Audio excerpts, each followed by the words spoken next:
I just want to give a shout out to Ross 8, man. Like the atmosphere, this fan base, this community, it's unbelievable. It is so fun to be in front of you guys, and you guys just continue to show up and show out.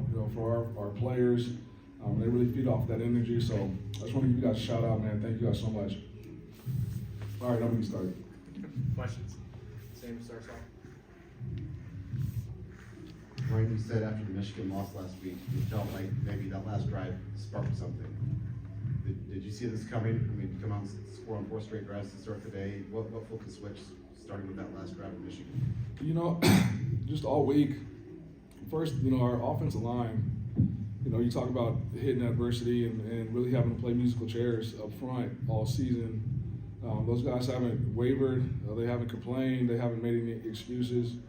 And they just continue to go to work. So, kudos to Coach Johnson and getting those guys prepared at multiple positions. And those guys, they played with detail and discipline and toughness all night. You don't go for 353 on the ground without offensive line that's fighting for you, snap in, snap out. So that definitely helped. I thought Hudson just continued to mature and grow as a quarterback. Thought he made some really good decisions, getting the ball to the right guy on time, throwing the ball with confidence, and then escaping when he needed to escape and understanding where the sticks were in order to move the chains. I think that combination with the offensive line and Hudson making decisions, it's hard to stop because we got some really good running backs that are hard to bring down.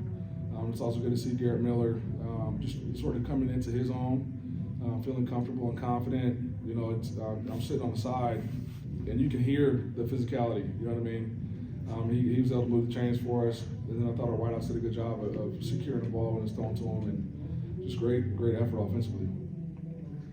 Hey, Coach, talking about, again, Hudson Card, how this was really a breakout game for him. As far as his field look, being able to, as you mentioned, get out of the pocket, and then, having the audacity to throw in some of the coverages that he saw, like in the first quarter. What did you see out of him this weekend? Did you know that, he's had that, playmaker ability to make some of those throws? Yeah, when you look at spring ball, he was making those throws even early in the season. I thought he was playing really well. I think he's also feels healthy, for the first time in a while. He's just been battling injuries since that second series against Illinois. So I think the combination of him being more comfortable with the offense and trusting, the guys around him to be where they're supposed to be, when they're supposed to be there, and him feeling physically healthy is just the culmination of all those things led to his performance tonight. What did your defense do well, or what changed for them in the red zone that were able to hold you to some of the field goals and field goal attempts? Yeah, I think just understanding what kind of concepts we're getting in the pass game, and then our guys up front, they can cause havoc for quarterbacks, and that clock has to run pretty quick. And so, I thought they did a good job of forcing field goals, and really, that stretch into the third quarter and the start of the fourth, I thought they played pretty good and were able to get off the field quickly.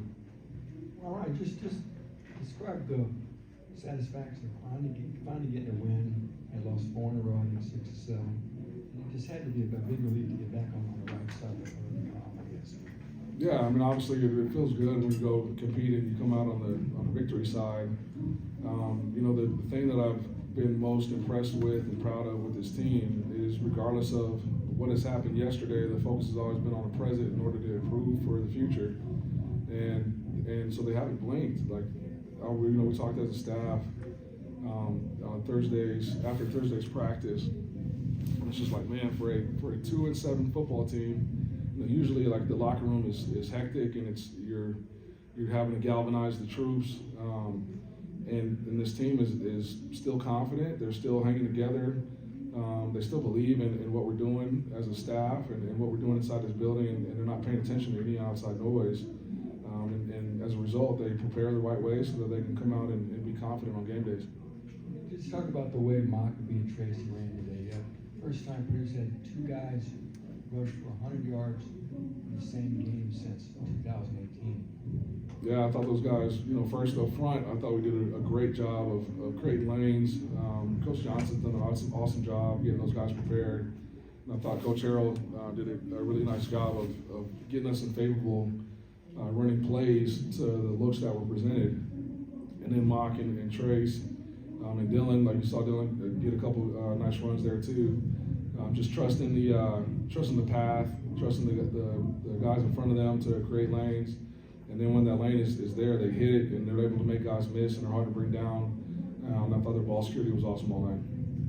You know, you just touched on that tough stretch you guys had. Do you think this week could have been a product perhaps of just kind of that pressure coming off after that seventh loss and just kind of the focus being now just to win, just to show something that's less than. Yeah, I don't know if it had anything to do with like like I said, what has happened before. You know what I mean? Like they don't really they log information so that they learn from some mistakes and learn from some failures, but they haven't dwelled on it at all this season. And so I think that has been that's been fun to watch as a coach of a group of guys, just their attitude and their effort and their want to.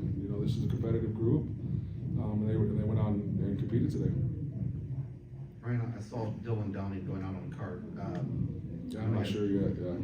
Yeah. Obviously, he was supposed to be part of this three-headed monster, and he had a great run too, and I think that gets lost in the final stats. But was this what you envisioned with that group of running backs? Was we can just dominate teams on the ground, and Hudson doesn't have to throw for 400 yards; he can throw for 250, and we can take over a game. Yeah, absolutely.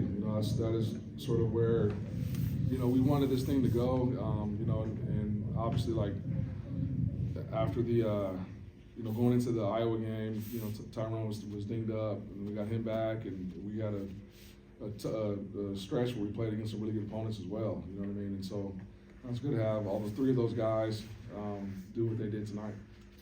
Just a small little detail question from my own knowledge more than anything. The big pass you hit to Tyrone Tracy, is that the first read on that play where he just runs right down Main Street down the middle of the field? Yeah, it was designed based on the shell of the defense that was presented. Ryan, just talk about next week. You'd love to finish with 3 wins in a row. You got one. You got to go to Evanston to play pretty solid Northwestern teams. Talk about what's on the slate next Saturday, and obviously your desire to strictly finish the season as strong as you can. Yeah, it's the next game is important because it's the next game. I heard the Northwestern, they beat Wisconsin tonight. And so that's a team that has dealt with adversity right from the jump, and their staff has really put them in a great position from a culture standpoint and just playing together.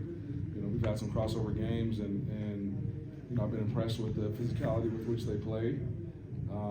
They're always a detailed team that plays with fundamentals and technique. Just in the previous years I played against them. So I'm sure they'll be ready to go and riding high coming off of a great win against Wisconsin. More questions for Coach? All right, thanks.